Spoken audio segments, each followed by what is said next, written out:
Class 7th। अब मैं आपको आपकी हिंदी की पूरक पाठ्यपुस्तक बाल महाभारत कथा से पाठ 18 द्वेष करने वाले का जी नहीं भरता समझाने जा रही हूँ। इसके पहले बेटा मैंने आपको पाठ 17 भीम और हनुमान समझाया था, जिसमें मैंने आपको ये समझाया था कि जब द्रौपदी ने कहा कि मुझे ये फूल लाकर दो, तो भीम बेटा उस फूल को लेने के लिए चले गए।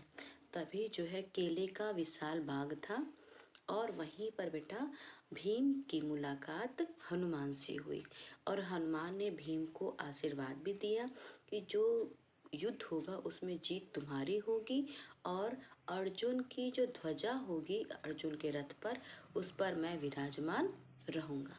अब बेटा उसके आगे का भाग। पांडवों के वनवास के दिनों में कई ब्राह्मण उनके आश्रम में गए थे। जब पांडव बेटा वनवास में रह रहे थे तो कई ब्राह्मण थे जो उनके आश्रम में गए और वहां से जब वो लौट कर हस्तिनापुर आते और धृतराष्ट्र को पांडवों का हालचाल सुनाए। धृतराष्ट्र ने जब यह सुना कि पांडव वन में बड़ी तकलीफें उठा रहे हैं तो उनके मन में चिंता होने लगी, लेकिन दुर्योधन और शकुनी बेटा कुछ और ही सोचते थे।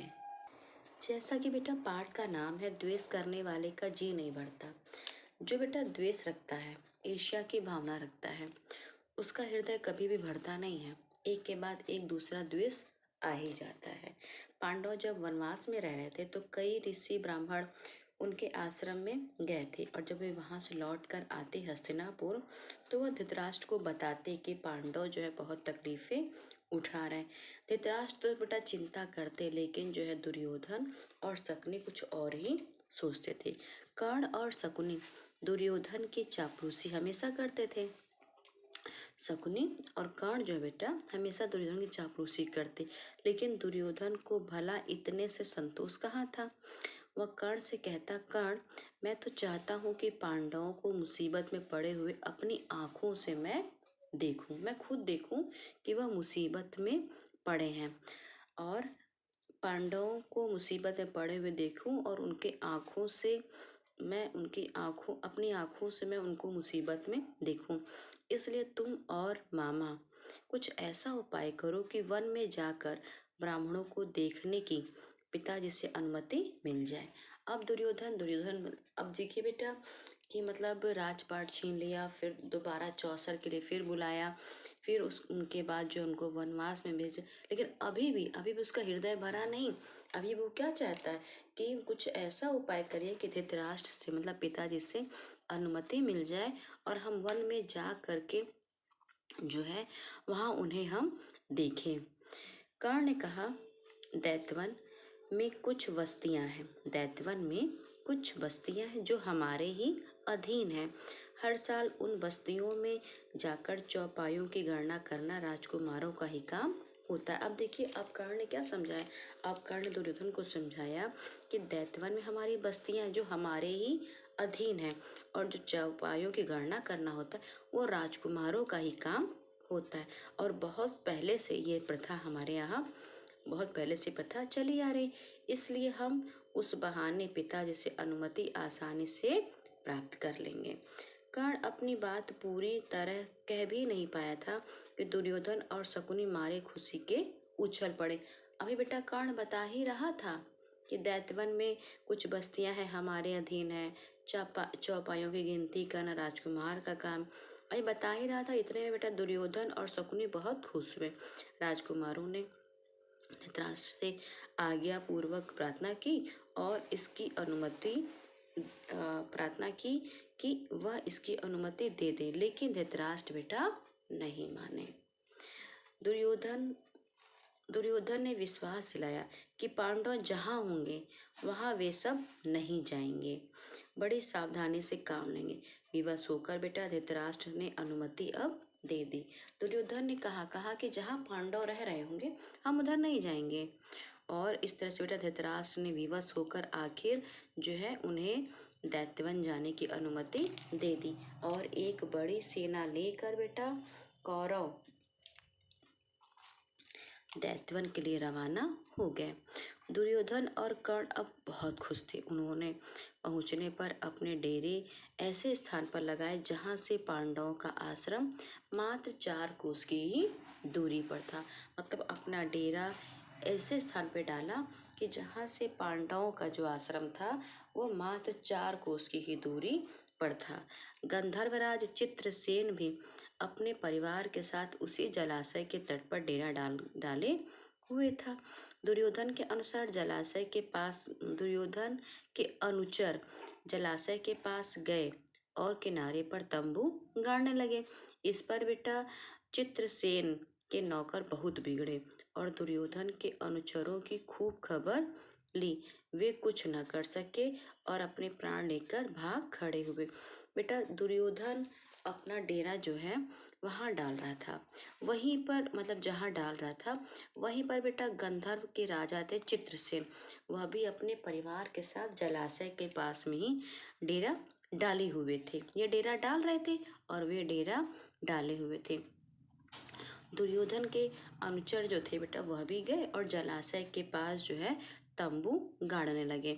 इस पर बेटा चित्रसेन के जो नौकर थे वह बहुत बिगड़े और दुर्योधन के अनुचरों की उन्होंने खूब खबर ली और उसके बाद उनके अनुचर अपने प्राण लेकर भाग खड़े हुए। दुर्योधन को जब इस बात का पता चला तो उसके क्रोध की सीमा ना रही। वह अपनी सेना लेकर तालाब की ओर गया। वहां पहुंचना था कि गंधर्वों और कौरवों की सेना में क्या हो गई, आपस में ही भिड़ गई और घोर संग्राम वहां पर छिड़ गया। यहाँ तक कि कर्ण जैसे महारथियों के भी रथ और अस्त्र चूर चूर हो गए और वे उल्टे पांव भाग खड़े हुए। अकेला दुर्योधन लड़ाई के मैदान में अंत तक डटा रहा। चित्रसेन ने क्या किया, दुर्योधन को पकड़ लिया, फिर रस्सी में बांधा और अपने रथ पर बैठा लिया और शंख बजाकर विजय की घोषणा कर दी। युधिष्ठिर ने सुना कि दुर्योधन और उसके साथी अपमानित हुए हैं तो उसने गंभीर स्वर में कहा, भाई भीमसेन, ये हमारे कुटुंबी हैं, मतलब कि हमारे ही परिवार के लोग हैं और तुम अभी जाओ और किसी तरह अपने बंधुओं को गंधर्वों के बंधन से छुड़ाकर लाओ। युधिष्ठिर के बेटा आग्रह करने पर भीम और अर्जुन कौरवों की जो बिखरी हुई सेना थी पहले तो उन्होंने उसको इकट्ठा किया और फिर वह गंधर्वों पर टूट पड़े और अंत में बेटा गंधर्वराज ने कौरवों को बंधन मुक्त कर दिया। इस तरह से बेटा जो कौरव थे वह अपमानित हुए और फिर हस्तिनापुर को लौट आए। तो अब कहाँ बेटा कौरव गए थे उनको संकट में देखने के लिए और कहाँ खुद ही उनके ऊपर विपत्ति आ गई और इस तरह से बेटा वह चित्रसेन ने उनको बंधन मुक्त किया। वह अपमानित भी हुए और हस्तिनापुर को फिर लौट आए। पांडवों के वनवास के समय बेटा दुर्योधन की तो इच्छा राजसूय यज्ञ करने की थी, लेकिन पंडितों ने कहा कि धृतराष्ट्र और युधिष्ठिर के रहते उसे राजसूय यज्ञ करने का कोई अधिकार नहीं है। तब ब्राह्मणों की सलाह मानकर दुर्योधन ने वैष्णव नामक यज्ञ किया और उसी से संतोष कर लिया। बेटा जब पांडव जो है वन में थे तो दुर्योधन चाहता था कि मैं भी राजसूय यज्ञ करूं, लेकिन बेटा जो है पंडितों ने कहा कि जब तक धृतराष्ट्र है और जब तक युधिष्ठिर है तब तक तुम ये यज्ञ नहीं कर सकते हो। तो ब्राह्मणों की सलाह मानकर बेटा दुर्योधन ने वैष्णव यज्ञ किया और उसी से संतोष कर लिया। इसी समय बेटा क्या है कि महर्षि दुर्वासा 10,000 शिष्यों के साथ दुर्योधन के राजभवन में पधारे थे और दुर्योधन के सत्कार से ऋषि बहुत खुश हुए और उन्होंने कहा, पुत्र कोई वर जो चाहो मांग लो। इसी दुर्वासा जो थे वो बहुत खुश हुए दुर्योधन के यहाँ पधारे थे और दुर्योधन ने बेटा बहुत उनका सत्कार किया। तो ऋषि ने कहा कि मैं बहुत खुश हूँ और तुम जो चाहो वह मांग लो। दुर्योधन बोला, मुनिवर प्रार्थना यही है कि जैसे आपने शिष्यों समेत अतिथि बनकर मुझे अनुग्रहित किया है उसी तरह से आप वन में जाइए, वहाँ मेरे भाई पांडव रहते हैं और जाकर उनका भी सत्कार स्वीकार करिए। फिर एक छोटी सी बात मेरे लिए करने की कृपा करिएगा कि वह यह कि आप अपने शिष्यों के साथ ठीक उसी समय जाइएगा जब युधिष्ठिर के आश्रम में जाएं। तब द्रौपदी पांडव एवं परिवार के को भोजन करा चुकी हो और सभी लोग आराम से बैठे हों। अब देखिए बेटा दुर्योधन, अब देखिए दुर्योधन किस तरह से फिर चाल चल रहा है। वो जानता था कि पांडव बड़े कष्ट में हैं, उनके पास भी भोजन की भी दिक्कत होगी। तो दुर्वासा ऋषि ने जब कहा कि तुम जो चाहे वर मांग लो, तो दुर्योधन को बेटा कोई अच्छा वर मांगना चाहिए था। बल्कि दुर्योधन ने क्या मांगा? दुर्योधन ने मांगा कि मुनिवर मेरी प्रार्थना है कि जिस तरह से आप यहाँ शिष्यों के साथ, अब दुर्वासा के शिष्य तो कम थे नहीं, 10,000 शिष्य थे, जैसे आप शिष्यों के साथ यहाँ अतिथि बनकर आए, उसी तरह से वन में मेरे भाई पांडव रह रहे हैं, आप वहां भी जाइए और उनका भी सत्कार स्वीकार करिए। लेकिन हाँ, एक छोटी सी बात यह है कि आप तभी जाइएगा जब वो लोग भोजन, जब द्रौपदी युधिष्ठिर को और सभी को, मतलब स्वयं भी भोजन कर चुकी हो, तभी जाइएगा जब वो लोग आराम से रह रहे होंगे। उन्होंने दुर्योधन की प्रार्थना मान ली। दुर्वासा ऋषि बेटा अपने शिष्यों के साथ अब युधिष्ठिर के आश्रम में पहुंच गए। युधिष्ठिर ने बेटा भाइयों सहित ऋषि की बहुत ज्यादा भगत की, उनका सत्कार किया। कुछ देर बाद मुनि ने कहा, अच्छा हम अभी स्नान करके आते हैं, तब तक भोजन तैयार रखो। यह कहकर बेटा दुर्वासा ऋषि अपने शिष्यों के साथ जो है नदी पर स्नान करने के लिए चले गए। आश्रम के बेटा प्रारंभ में युधिष्ठिर ने प्रसन्न होकर, जब वनवास का बेटा शुरुआती दिन था ना, उसी समय बेटा प्रारंभ में युधिष्ठिर से खुश होकर के सूर्य ने उन्हें एक अक्षय पात्र प्रदान किया था। सूर्यदेव ने युधिष्ठिर से खुश होकर बेटा एक अक्षय पात्र प्रदान किया था, कहा था कि 12 सालों तक, 12 बरस तक इसके द्वारा मैं तुम्हें भोजन दिया करूंगा। लेकिन इस पात्र की एक विशेषता है कि द्रौपदी हर रोज चाहे जितने लोगों को इस पात्र में से भोजन खिला सकेगी। लेकिन जब भोजन कर लेगी और करने के बाद द्रौपदी जब भोजन सबको करा लेगी, द्रौपदी जब सबको भोजन करा लेगी और स्वयं भी भोजन कर लेगी, और तब इस बर्तन की शक्ति जो है वह क्या होगी? अगले दिन तक के लिए लुप्त हो जाएगी। मतलब सूर्यदेव ने अक्षय पात्र दिया और साथ ही यह भी कहा कि इसकी एक विशेषता है कि जब द्रौपदी इससे, मतलब इससे तुम चाहे जितने लोगों को भी भोजन करा खिला सकेगी द्रौपदी। लेकिन सबके भोजन कर लेने पर जब द्रौपदी स्वयं भी भोजन कर चुकेगी, तब इस बर्तन की शक्ति समाप्त हो जाए। कब तक? अगले दिन तक के लिए। अब बेटा जिस समय दुर्वासा ऋषि आए, उस समय सभी को वह खिला पिलाकर द्रौपदी भी भोजन कर चुकी थी। मतलब कि उस पात्र की विशेषता जो थी वह लुप्त हो गई थी।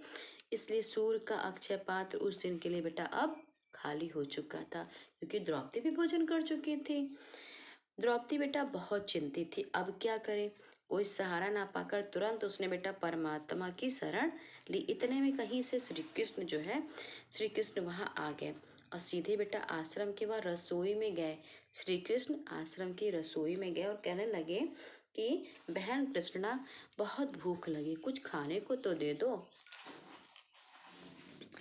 द्रौपदी बेटा और भी दुविधा में पड़ गई कि पहले तो मुनिवर आए थे शिष्यों समेत, अब जो है श्री कृष्ण आ गए, वह भी भूखे हैं। और देखा उसमें कुछ भी नहीं था, कुछ भी उसमें कुछ है भी या नहीं। श्री कृष्ण ने कहा कि लाओ जरा जरा लाओ तो अपना अक्षय पात्र। मतलब कि श्री कृष्ण ने कहा, पहले तो उन्होंने कहा बड़ी भूख लगी है, द्रौपदी दुविधा में पड़ गई। फिर श्री कृष्ण ने कहा जरा लाओ तो अपना अक्षय पात्र, देखे तो उसमें कुछ है भी या नहीं। द्रौपदी बेटा हड़बड़ा कर बर्तन ले आई। बर्तन के बेटा एक छोर पर अन्न का एक कण और साग की एक पत्ती लगी हुई थी। श्री कृष्ण ने क्या किया बेटा, उसको अपने मुंह में डाल लिया और डालते ही मन में उन्होंने कहा कि यह भोजन हो, इससे उनकी भूख मिट जाए। मतलब श्री कृष्ण तो बेटा अंतर्यामी परमात्मा है, श्री कृष्ण ने कहा, बेटा द्रौपदी से कि बहुत भूख लगी है और जरा अपना अक्षय पात्र लाओ, देखिए उसमें कुछ है भी या नहीं। तब बेटा उस बर्तन के एक किनारे पर अन्न का एक कण और साग की एक पत्ती लगी थी। श्री कृष्ण ने क्या किया, उसे अपने मुंह में डाल लिया और डालते हुए उन्होंने मन में कहा कि ये भोजन हो जाए और इससे उनकी भूख, मतलब कि ऋषि दुर्वासा और उनके शिष्यों की भूख मिट जाए। द्रौपदी तो बेटा यह देखकर सोचने लगी कि मैं कैसी हूँ कि मैंने ठीक से बर्तन भी नहीं धोया, इसलिए उसमें लगा हुआ अन्य कण और साग वासुदेव को खाना पड़ा। धिक्कार है मुझे। लेकिन बेटा ये तो द्रौपदी जानती नहीं थी कि ऐसा कुछ नहीं है। और पात्र जो है वो उसमें एक अन्न का कण और जो साग था वह भी जो है इसलिए था कि मतलब उससे भूख सबकी मिट सके। पात्र में एक अन्न का कण और साग की पत्ती लगे रहने से ही बेटा श्री कृष्ण ने वह भोजन कर लिया और मन ही मन कहा कि सबकी भूख मिट जाए। लेकिन द्रौपदी तो बेटा स्वयं को धिक्कार रही थी कि मैंने पात्र को सही से धोया भी नहीं।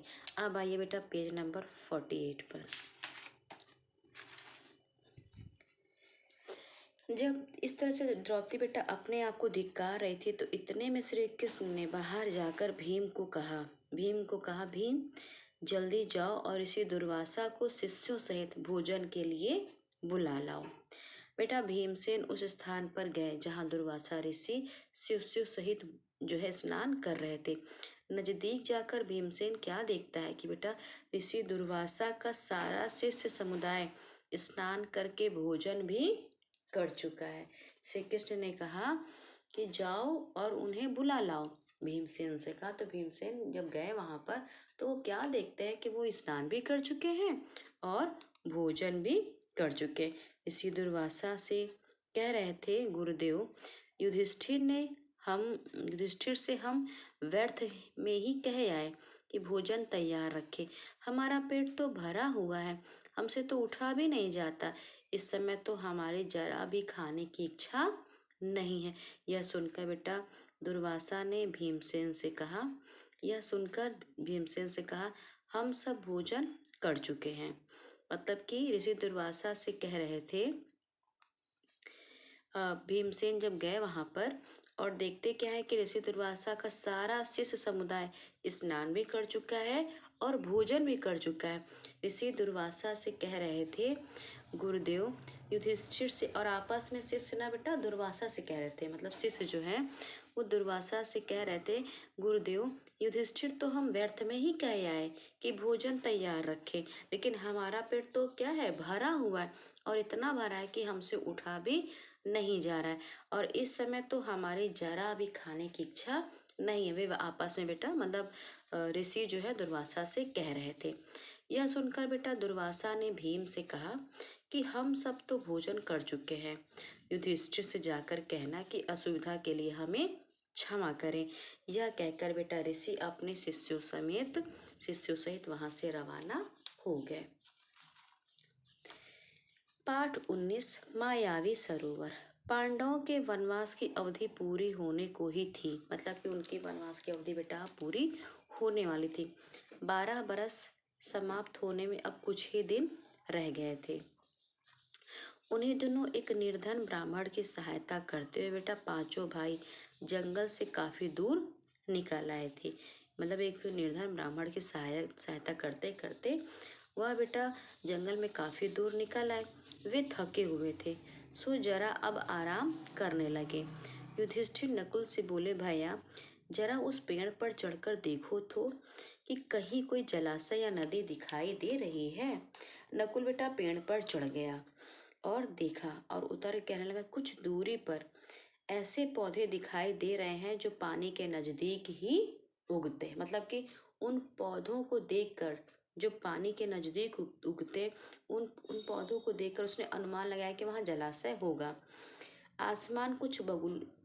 आसपास कुछ बगुले भी बैठे हुए हैं।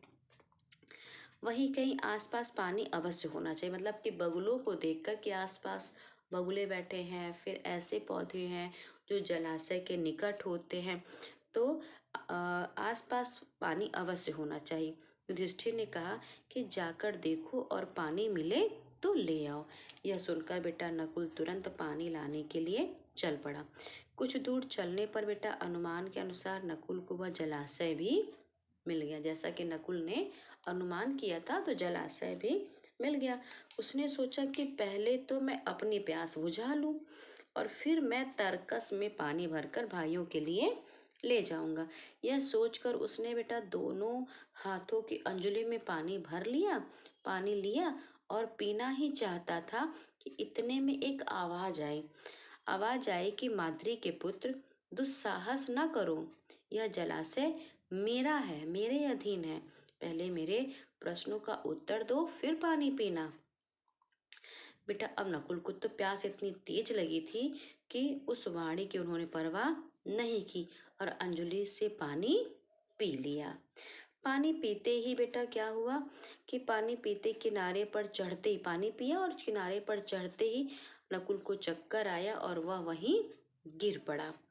बड़ी देर हो गई, नकुल नहीं लौटा तो युधिष्ठिर को बहुत चिंता हुई। उन्होंने अब सहदेव को कहा कि तुम जाओ। और सहदेव सहदेव जलाशय के नजदीक पहुंचा तो नकुल को जमीन पर पड़ा हुआ देखा, पर उसे भी प्यास इतनी तेज लगी थी कि कुछ ज्यादा सोच न सका। वह पानी पीने को ही था कि फिर पहले जैसे ही वाणी सुनाई दी। वही वाणी जो कि वही वाणी सुनाई दी कि जो नकुल को सुनाई दी थी। और इत, पर इतनी तेज लगी थी कि वह कुछ ज्यादा ना सोचा। वह पानी जैसे ही बेटा सहदेव पीने गया तो पहले जैसी ही वाणी सुनाई दी, जो वाणी नकुल को सुनाई दी थी। उस वाणी ने जो है चेतावनी दी, पर ध्यान ना देते हुए बेटा सहदेव ने पानी पी लिया। और पानी बेटा पीकर जैसे ही किनारे पर चढ़ने लगा, वह भी बेहोश होकर नकुल के ही पास जाकर गिर गया। जब सहदेव को भी बहुत देर हो गई, सहदेव भी नहीं लौटे, तब युधिष्ठिर बेटा घबराने लगे और उन्होंने इस बार अर्जुन से कहा कि अब तुम जाकर देखो कि उनके साथ कोई दुर्घटना तो नहीं हो गई है। अर्जुन बेटा बड़ी तेजी से वहां से चले और तालाब के किनारे पर दोनों भाइयों को उसने मृत पड़े हुए देखा तो वह चौंक गए। वह समझ ही नहीं पाए कि इनकी मृत्यु कैसे हुई, क्या कारण है इनकी मृत्यु का। बेटा यह सोचते हुए अर्जुन भी पानी पीने के लिए जलाशय में उतर गए। तभी वही वाणी उनको भी सुनाई दी। अर्जुन, मेरे प्रश्नों का उत्तर देने के बाद ही प्यास तुम बुझा सकते हो। ये तालाब मेरा है। मेरी बात नहीं मानोगे तो तुम्हारी भी वही गति होगी जो तुम्हारे दोनों भाइयों की गति हुई है। अर्जुन यह सुनकर बेटा गुस्से में भर गए। उसने बाण छोड़ने शुरू कर दिए। जिधर से आवाज सुनाई दी थी उसी ओर वह निशाना लगा रहे थे। वह तीर चलाता रहा, लेकिन बाणों का कोई असर नहीं हुआ। अपने बाणों को बेकार होते देखकर अर्जुन के क्रोध की सीमा ना रही। उसने सोचा पहले अपनी प्यास बुझा लूं, मतलब पहले पानी पी लूं, फिर लड़ लिया जाएगा। यह सुनकर बेटा अर्जुन ने जलाशय में उतरकर पानी पी लिया और किनारे पर आते आते उनके भी चारों खाने चित्त हुए और अर्जुन भी वहीं पर गिर पड़े।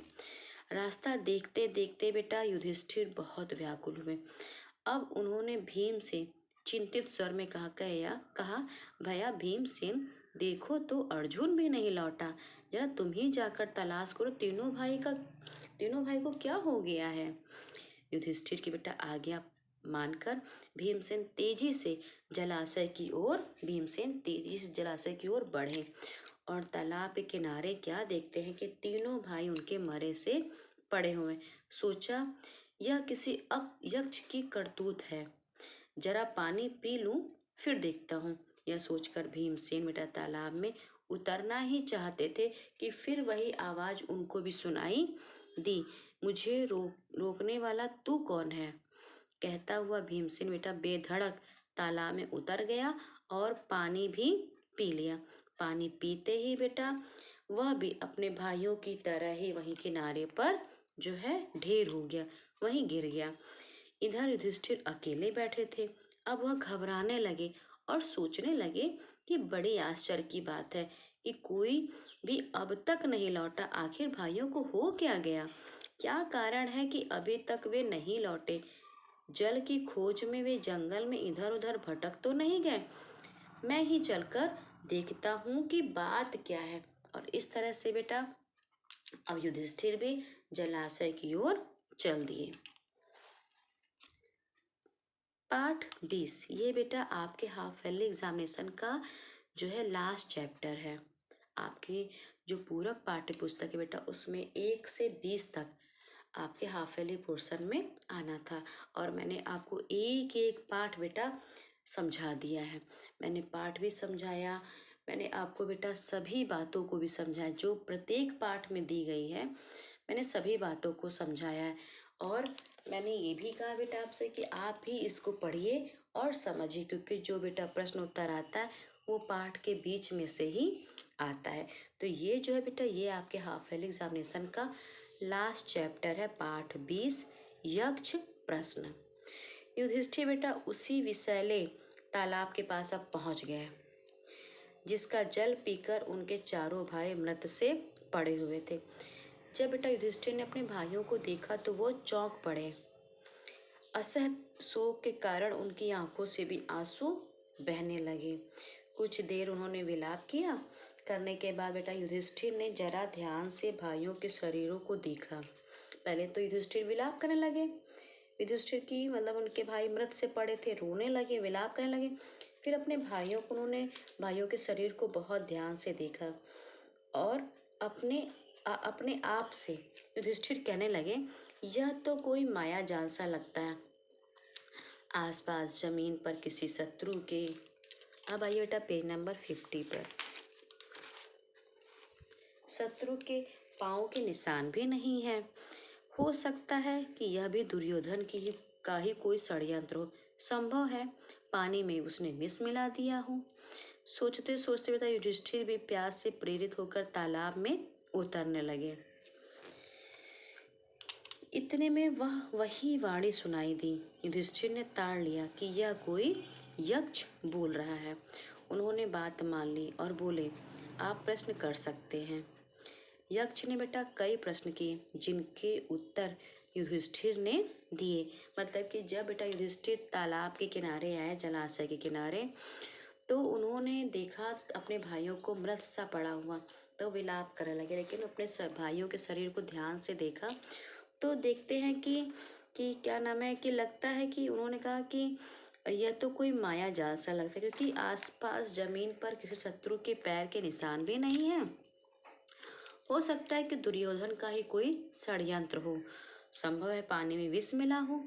यह सोचते सोचते बेटा युधिष्ठिर भी प्यास से प्रेरित होकर तालाब में अब उतरने लगे। इतने में वही वाणी उनको भी सुनाई दी जो कि नकुल, सहदेव, अर्जुन और भीम को सुनाई दी थी। और युधिष्ठिर ने बेटा तुरंत जो है समझ लिया कि यह यक्ष ही कोई बोल रहा है और उन्होंने यक्ष की बात मान ली। यक्ष ने बेटा कई प्रश्न किए जिनके उत्तर युधिष्ठिर ने दिए। अब देखिए बेटा यक्ष ने कौन से प्रश्न किए और युधिष्ठिर ने उनके कौन से उत्तर दिए। ध्यान से देखिए बेटा कि यक्ष ने कौन से प्रश्न पूछे थे और युधिष्ठिर ने उनके क्या उत्तर दिए। पहला, मनुष्य का साथ कौन देता है? धैर्य ही मनुष्य का साथी होता है। मतलब कि धीरज ही मनुष्य का साथी होता है। कौन सा शास्त्र जिसका अध्ययन करके मनुष्य बुद्धिमान बनता है? कोई भी शास्त्र ऐसा नहीं है। महान लोगों की संगति से ही मनुष्य बुद्धिमान बनता है। यक्ष ने कहा कि ऐसा कौन सा शास्त्र है कि जिसका अध्ययन करके मनुष्य बुद्धिमान बनता है? अर्जुन युधिष्ठिर ने कहा कि ऐसा कोई भी शास्त्र नहीं है, बल्कि अच्छे लोगों की संगति ही मनुष्य को बुद्धिमान बनाती है। यक्ष ने कहा भूमि से भारी क्या है? तो युधिष्ठिर ने कहा संतान को कोख में धारण करने वाली माता भूमि से भी भारी होती है। फिर यक्ष ने कहा आकाश से ऊंचा कौन है? पिता। हवा से भी तेज चलने वाला कौन है? मन। घास से भी तुच्छ कौन सी चीज होती है? चिंता। विदेश जाने वाले का कौन साथी होता है? विद्या। घर में ही रहने वाले का कौन साथी होता है? पत्नी। मरणासन वृद्ध का मित्र कौन होता है? दान, क्योंकि वही मृत्यु के बाद अकेले चलने वाले जीव के साथ साथ चलता है। बर्तनों में सबसे बड़ा कौन सा है? भूमि। भूमि ही सबसे बड़ा बर्तन है जिसमें सब कुछ समा सकता है। फिर यक्ष ने कहा, सुख क्या है? युधिष्ठिर ने कहा, सुख वह चीज है जो शील और सच्चरिता पर स्थित है। फिर किसके छूट जाने पर मनुष्य सर्वप्रिय बनता है? अहंकार के छूट जाने पर। अगर अहंकार त्याग देगा व्यक्ति तो सबका प्रिय हो जाता है। फिर यक्ष ने कहा, किस चीज के खो जाने से दुख नहीं होता है? क्रोध। युधिष्ठिर ने कहा, क्रोध के खो जाने से कोई दुख नहीं होता है। किस चीज को गंवाकर मनुष्य धनी बनता है? लालच को। संसार में सबसे बड़े आश्चर्य की बात क्या है? युधिष्ठिर ने कहा, हर रोज आंखों के सामने कितने ही प्राणियों को मृत्यु के मुंह में जाते देख करके भी जो प्राणी बचे हैं वह यही चाहते हैं कि हम अमर रहें। यही बात जो है आश्चर्य की बात है कि मतलब कि हम देखते हैं हर रोज कि कितने ही प्राणियों को मृत्यु के मुंह में जाते, फिर भी जो प्राणी बचे हैं वो वही आशा करते हैं, यही चाहते हैं कि हम जो है अमर रहें। इस प्रकार बेटा यक्ष ने कई और प्रश्न भी किए और युधिष्ठिर ने उन सब के सही सही उत्तर दे दिए। अंत में बेटा यक्ष बोला, राजन, मैं तुम्हारे मृत भाइयों में से एक को जीवित कर सकता हूँ। तुम जिस किसी को भी चाहो वह जीवित हो जाएगा। यक्ष ने कहा, यक्ष बेटा प्रसन्न हो गया। तब यक्ष ने कहा कि मैं तुम्हारे जो ये मृत भाई हैं उनमें से किसी एक को जीवित कर सकता हूँ और तुम जिसको चाहो मैं वह जीवित हो जाएगा। युधिष्ठिर ने बेटा पल भर सोचा कि किसे जीवित कराऊं। थोड़ी देर रुककर बोले, मेरा छोटा भाई नकुल जी उठे। युधिष्ठिर के बेटा इस प्रकार बोलते ही यक्ष ने सामने प्रकट होकर पूछा। अब जो यक्ष सामने आ गए उन्होंने कहा, युधिष्ठिर, 10,000 हाथियों के बल वाले भीमसेन को छोड़कर तुमने नकुल को जीवित करवाना क्यों सही समझा? युधिष्ठिर ने कहा कि यक्षराज, मैंने जो नकुल को जीवित करवाना चाहा वह सिर्फ इसी कारण कि मेरे पिता की 2 पत्नियों में से माता कुंती का बचा हुआ एक तो पुत्र मैं ही हूँ और मैं चाहता हूँ कि माता माद्री का भी एक पुत्र जीवित हो उठे, जिससे हिसाब जो है बराबर हो जाए। अतः आप कृपा करके नकुल को जीवित कर दीजिए। पक्षपात से रहित मेरे प्यारे पुत्र, तुम्हारे चारों ही भाई जी उठे। यक्ष ने वर दिया। उन्होंने युधिष्ठिर के सद्गुणों से मुग्ध होकर उन्हें छाती से लगा लिया और आशीर्वाद देते हुए, आइए बेटा पेज नंबर 52 पर, आशीर्वाद देते हुए कहा, यक्ष ने कहा कि 12 बरस के वनवास की अवधि पूरी होने में अब थोड़े ही दिन बाकी रह गए हैं। 12 बरस तक जो तुम्हें अज्ञातवास करना है वह भी सफलता से पूरा हो जाएगा। तुम्हें और तुम्हारे भाइयों को कोई भी नहीं पहचान सकेगा। तुम अपनी प्रतिज्ञा सफलता के साथ पूरी करोगे। इतना कहकर बेटा धर्मदेव वहां से अंतर्ध्यान हो गए। मतलब कि उन्होंने ये कहा कि 12 बरस तुमने वनवास की जो अवधि में पूरी होने वाली है, 12 बरस होने के बाद जो तुम्हें अज्ञातवास करना है वह भी तुम सफलता से पूरा कर लोगे, सफलता से पूरा हो जाएगा। तुम्हें और तुम्हारे भाइयों को कोई भी पहचान नहीं सकेगा। वनवास की कठिनाइयों पांडवों ने धीरज के साथ बेटा झेल ली, क्योंकि वनवास में बेटा बहुत कठिनाई होती, बहुत दिक्कतें होती, लेकिन बेटा पांडव जो थे वो धैर्य रखते थे, धीरज रखते थे, इसलिए उन्होंने सारी कठिनाइयों को झेल लिया। अर्जुन इंद्रदेव से दिव्यास्त्र प्राप्त करके वापस आ गया।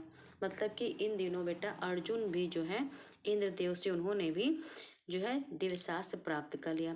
भीमसेन ने भी बेटा सुगंधित फूलों वाले सरोवर के पास हनुमान से भेंट की और उनका आलिंगन करके 10 गुना और शक्तिशाली वह हो गया। मतलब कि बेटा वनवास की अवधि में उन्होंने बहुत कुछ प्राप्त कर लिया।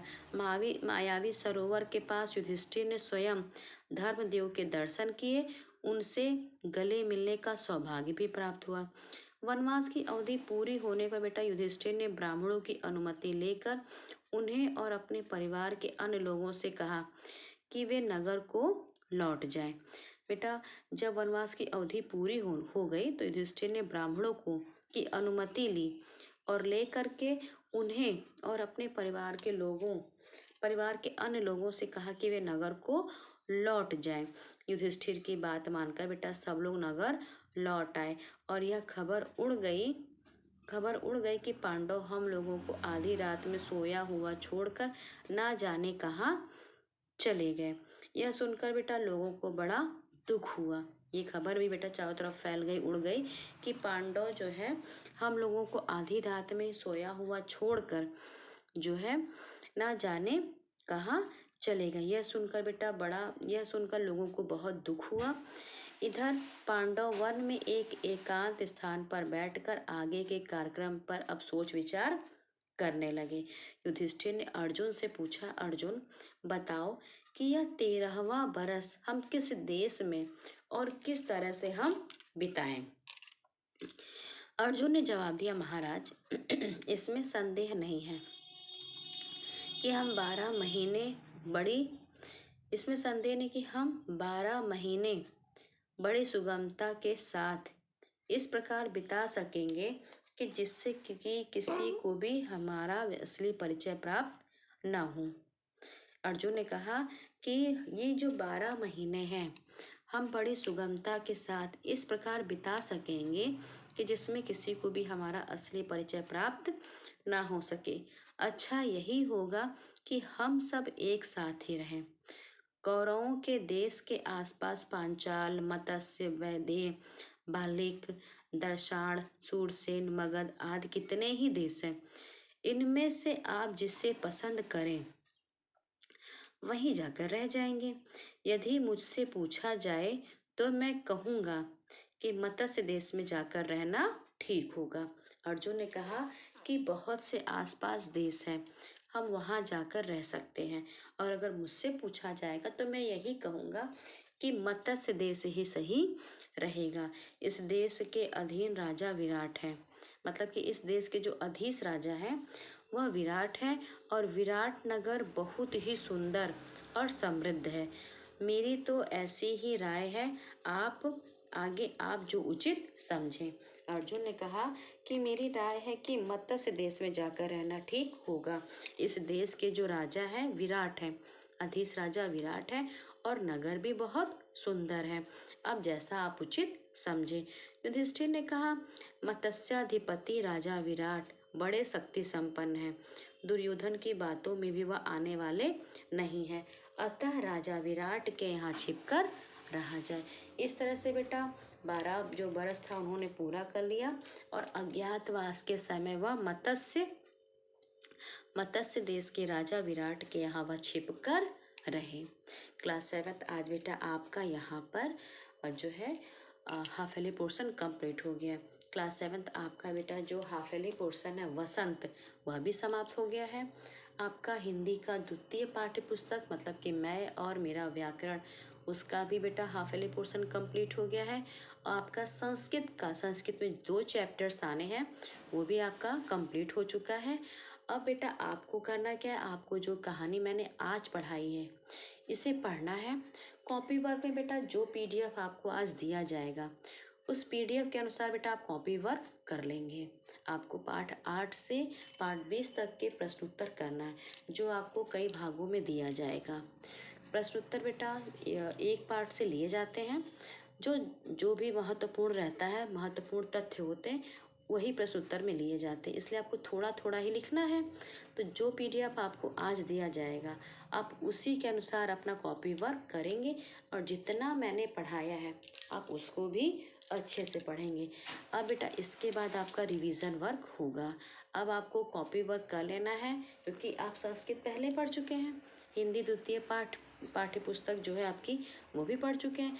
अब आपको बेटा रिवीजन करना है और अपनी हाफ ईयरली एग्जामिनेशन की तैयारी करना है। तो आज जो पढ़ाया गया बेटा आप उसे पढ़िए और जो पीडीएफ दिया जाएगा उसी के अनुसार आप कॉपी वर्क करेंगे।